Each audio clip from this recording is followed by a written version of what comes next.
Virada Cultural. O evento criado em 2005 na gestão do prefeito José Serra veio para ficar, para ocupar a cidade, principalmente o centro, com atrações durante mais de 24 horas seguidas. Mas tudo isso pode mudar.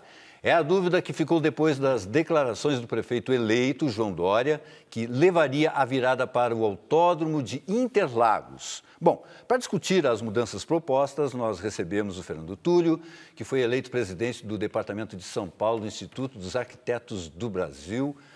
Boa noite, Fernando. Seja bem-vindo ao Metrópolis. Obrigado, Cunha. Qual é o propósito da virada cultural, na sua opinião? Olha, só antes de mais nada, acho que era importante apresentar para o público qual que é a atribuição do Instituto dos Arquitetos do Brasil, claro. Que é o IAB. O IAB, ele aborda um dos campos da cultura, que é a cultura urbana e a cultura arquitetônica. Essa notícia, da proposta de mudar a localização da virada da área central para o Autódromo de Interlagos, ela repercutiu de forma, por toda a opinião pública, nas redes sociais. Eventos foram criados com mais de 90 mil pessoas em 2 dias, se sensibilizaram para discutir e propor, dialogar com essa proposta.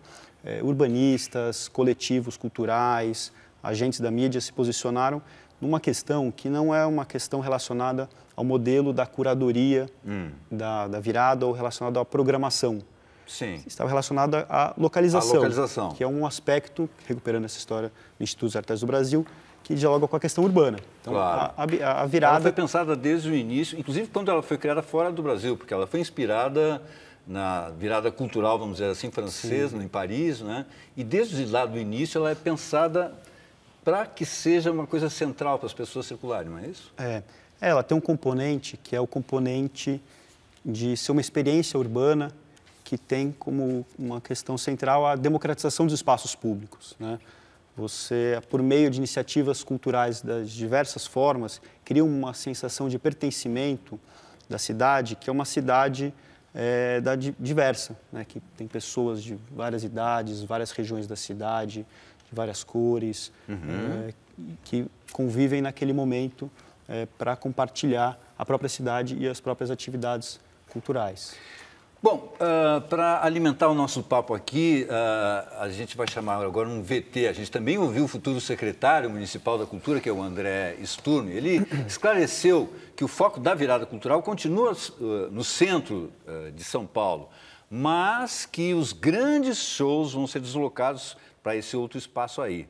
Então, a princípio, o Autódromo de Interlagos...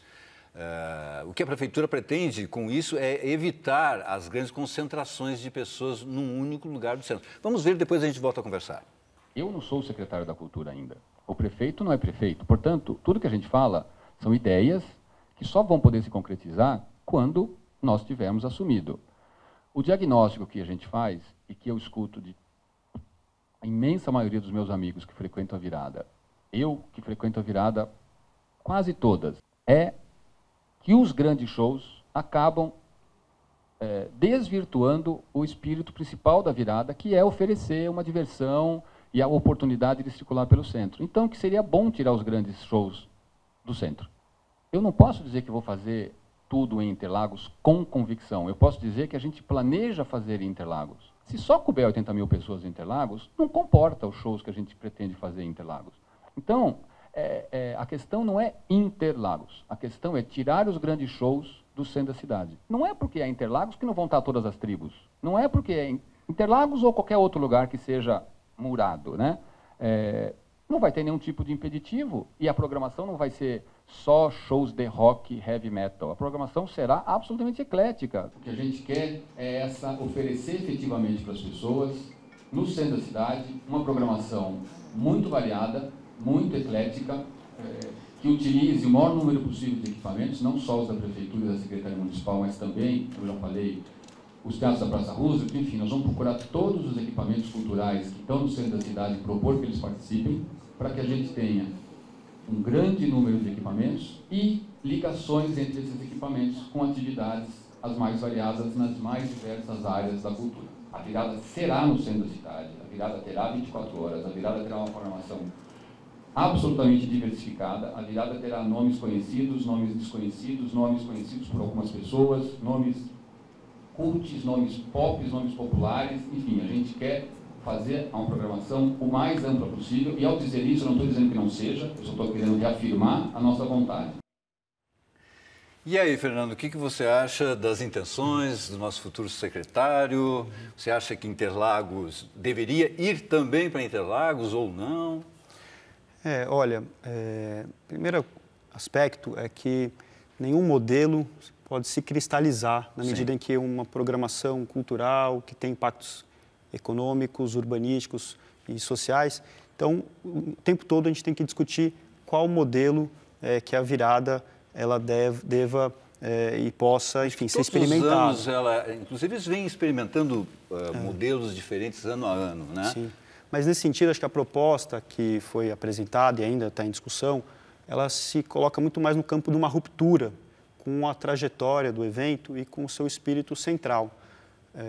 Acho que se a gente fosse aqui recuperar esse caminho que a virada tem percorrido, ela vai muito mais na direção da descentralização, né, tendo o centro como um polo que agrega essa rede, e essa descentralização conectada a uma rede dos espaços públicos, aos equipamentos públicos, à rede de transporte, de modo que essa experiência que se iniciou no centro possa se difundir para a cidade como um todo. Uhum. Outro elemento importante é que, com relação aos investimentos que a virada necessita, eles foram feitos, quer dizer, a parte operacional da virada, ela, para reduzir os impactos negativos, foram feitas algumas medidas. Então, por exemplo, o perímetro foi reduzido na parte noturna. Uma questão de segurança, né? O perímetro foi reduzido para os caminhos entre os palcos e as atividades são menores.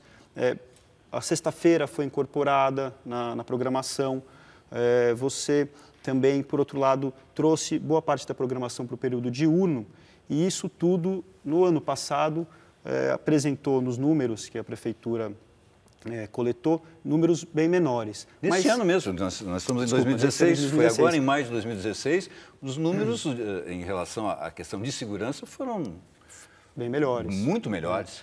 Mas, para além disso, tem outra questão que acho que é central, é que foram tomadas medidas como a iluminação da área central por LED. Por LED. E também outras que já fazem mais tempo, que estabelecer uma rede de transporte público noturna, que são ações que elas têm como foco a virada, mas, por outro lado, elas trazem um benefício, um legado para a cidade no seu dia a dia e para o tempo, para além da virada em si. E a questão econômica para a região, né? Porque se for deslocada muito lá para Interlagos, vai dar uma quebra na questão econômica, porque a gente viu no Carnaval de Rua de São Paulo, não é? Uhum. Que atraiu 1 milhão de pessoas agora, recentemente. Para os cofres, 400 milhões de reais. Isso não pode ser desprezado. Sim, tem esse aspecto, né, que a cada R$1, dados da Prefeitura, investidos no Carnaval de Rua, a cidade recuperou 40. Era 1 milhão de pessoas, né, Folhões, né, no Carnaval. Na virada, a gente fala de um público de aproximadamente 3 milhões em 2016, e a virada sendo na cidade, esses recursos são direcionados ao desenvolvimento econômico local. Sim. Comerciantes, farmácias, lanchonetes, bares, mesmo atividades de serviço como relacionadas, né, ao setor hoteleiro, qual seja, eles são beneficiados e se a virada for difusa. Outro aspecto central é que isso dialoga com a proposta do autódromo, são estruturas temporárias, né, que são colocadas lá no autódromo de Interlagos. Se a gente pensar que a virada faz parte da cidade e que esses benefícios, como a rede de transporte noturna ou como a iluminação LED, possam ser um legado para a cidade, se a gente pensar que ela vai acontecer nos equipamentos e nos espaços públicos da cidade, esses investimentos da Prefeitura, né, de forma difusa no território, eles garantindo que tenham condições de som, de iluminação nesses equipamentos, ou as praças que estejam bem cuidadas para receber esses públicos, Sim. Isso é um benefício para a cidade. Então, e vai na linha de descentralizar os investimentos, e isso vai em direção a uma cidade mais equilibrada, socialmente mais justa, e uma cidade mais humana. E viabilizar o centro, porque há anos que eu estou aqui no Metrópolis, há anos Sim. que eu converso com o pessoal, com todas as gestões e tal, e tem esse problema sempre do centro, da segurança no centro, de fazer com que o centro seja integrado à cidade, e é sempre difícil, né? A virada cultural consegue, de alguma forma. Acho que a gente, nós do IAB, entendemos que esse enfrentamento da questão da área central, fazendo de uma cidade mais ativa, em que ela possa ser experimentada e por meio de um convívio social entre pessoas diferentes, isso tem que, essa é uma política assim assertiva, inclusiva. Trabalhar numa lógica, né, que vai pela segregação, essa não é a resposta à violência. A violência, ela deriva, em um dos aspectos, que a gente pode dizer, por conta de uma cidade, de uma metrópole extremamente desigual do ponto de vista socioterritorial, né? Sim. E as políticas públicas, como a virada, mas se a gente juntar a virada, o carnaval de rua, mesmo as ruas abertas, o circuito SP Cine, o circuito São Paulo de Cultura, várias ações, elas podem criar um sistema de políticas culturais que, se realizarem nos espaços e equipamentos públicos, geram melhorias para esses lugares, levam renda, ativam o comércio local e, por outro lado, outro benefício econômico indireto, que é importante destacar, é no campo da economia local, Sim. da inclusão produtiva. Se a gente pensar, então, em juntar essas grandes atrações que trazem os públicos, que traz o público, junto com essas iniciativas que o André falou, né, menos conhecidas, iniciativas locais, a gente levar o público para várias regiões da cidade, a gente faz com que esses atores, esses artistas desses locais, incentivem toda uma cadeia, Claro. do iluminador, do figurinista, enfim, do pessoal da cenografia. E isso, para a cidade, que o pessoal chama da economia criativa, é um aspecto muito importante também. Com certeza. Bom, muito a gente vai discutir sobre isso, com certeza o André, o prefeito, eles têm que assumir, vão rediscutir toda essa questão. Eu agradeço muito a sua participação. Parabéns, parabéns, você Obrigado. Muito jovem. Quantos anos você tem? Desculpa perguntar. 29. Tem 29 anos, já está presidindo o Instituto dos Arquitetos. No ano que vem tem Bienal, Bienal da Arquitetura, e com certeza nós vamos conversar, porque isso nos interessa também. Não é? Só um parênteses, a Bienal do ano que vem, a ideia é que justamente que ela se espalhe pela cidade. Isso. Então a gente vai discutir também isso com você, Legal. tá bom? Então, até o próximo encontro. Muito obrigado. Valeu.